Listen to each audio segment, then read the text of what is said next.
Anyway, moving on to the secondary topic that I want to discuss today. This one is going to be a little bit shorter.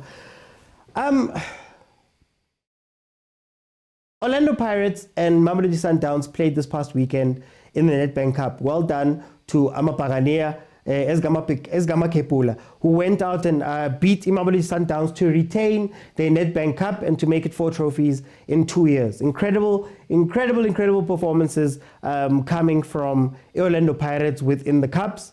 Sundowns, again, falling short right at the hurdle. We're going to speak about Coach Rulani later on.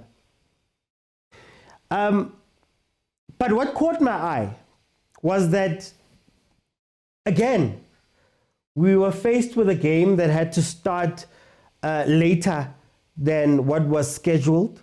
So for those who don't know, there was a delay.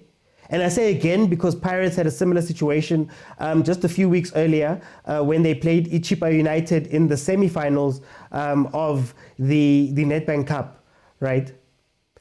And it really brings 2 questions to my mind. 2 questions, because I'll start with the first one. Before I go into things, I'll start with the first one. South African fans, hi guys. We know the game starts at 3. We know that it's going to take you at least a good 30 minutes to try to get in. We know this is football, it's not new. So why is it that when we have these big games in different provinces and things like that, all of a sudden people are arriving late, people are delaying the game. We all know about what happened at Ellis Park. We understand the threat of people trampling over each other, trying to get in. We know about stampedes. We know about all of those things. Yet we still arrive. Karinako. There was a game that was played. Was it Amazulu? Was it Amazulu Chiefs or Amazulu Pirates? I'm forgetting. Moses Mabhida. Where it's literally 40 minutes in and you can see people still like streaming in and walking in casually. You know, a first half in the game, when you see the second half, you see a fuller stadium. And you wonder, guys, do we understand the occasion? Do you understand that, guys, get there early, do something, arrive early. You know, get there, relax, sit down, get there, not having to cause a lot of traffic coming in, not having to push and pull. If you saw those pictures from Nelson Mandela Bay Stadium during that Chipa and Orlando Pirates game, I think that's a hazard. That is a very deep hazard. It seemed like everybody was filing in from one side. Then they need to go figure out Ngale. Then they're bumping against each other. A lot could happen there. And sometimes 15 minutes might not be enough. So that was one very interesting part on the fans.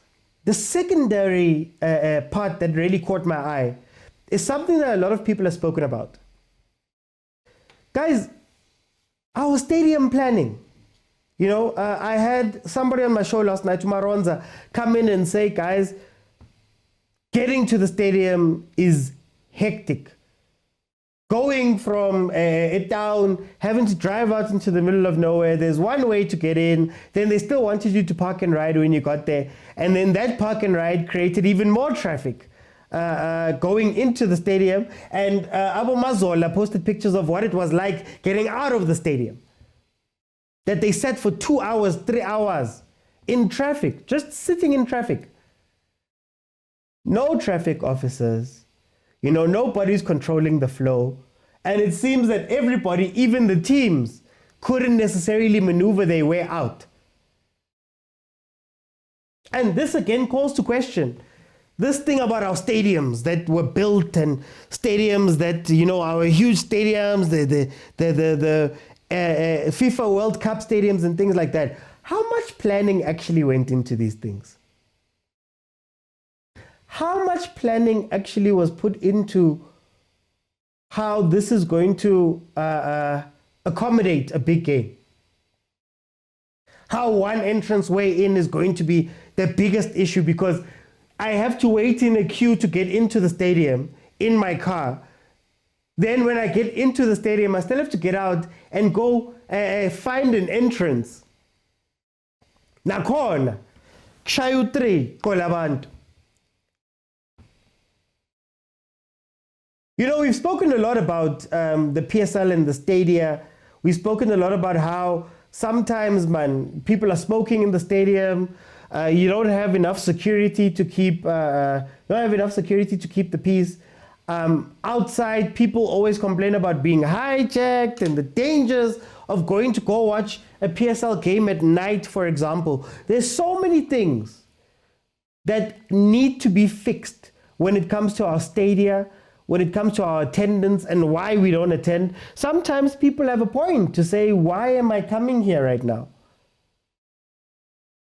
Why am I leaving the comfort of my own home where I can watch this thing on TV and going and having to go plan for an hour? Think about it.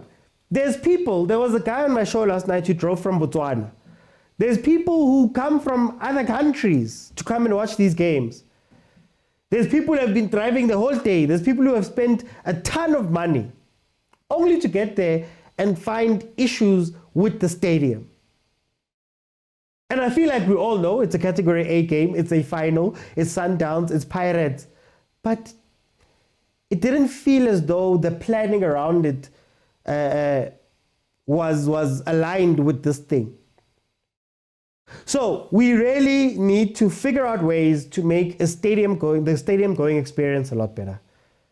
That's just how it is. It was sad, man. It was sad.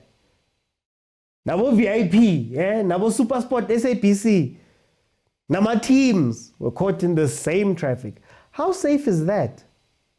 If you saw some of the pictures from Mazola, it's in the middle of the night, guys. The stadium is a little bit, away from the town. Is it really safe to sit for 2-3 hours at traffic?